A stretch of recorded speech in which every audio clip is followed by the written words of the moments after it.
Hi guys, welcome to my YouTube channel. মই আপোনালোকৰ মাজলৈ লৈ আহিছোঁ থলুৱা খাদ্যৰে জুতি লগাই এসাঁজ। যিহেতু মই ৰান্ধনি, সেইবাবে মই ফাৰ্ষ্ট ব্লগটো জুতি লগাই এসাঁজ থলুৱা খাদ্যৰে বনাব বিচাৰিছোঁ। গতিকে সকলোৱে চাব। আজি কোমোৰা কঁঠালগুটি দাইল বনাম আৰু ইমানেই এটা চিম্পুল হ'ব। সকলোৱে চাই থাকিব।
যিহেতু আমাৰ গৰু আছে, গৰু থকাৰ বাবে মই ভাতৰ মাৰ পাৰিছোঁ গৰুলৈ।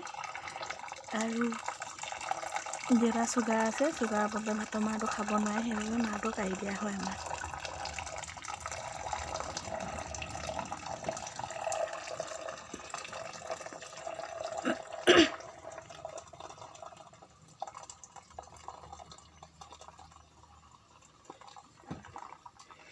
ইয়াত পাচলি বাকলি দিয়া হয়, পিঁয়াজৰ বাকলি, আলু বাকলি, যি আমি খাদ্য খাওঁ, যি পাচলি খাওঁ, সকলোবোৰ বাকলি গৰুৰ দানাত দি দিয়া হয় ভাতৰ মাৰৰ সৈতে।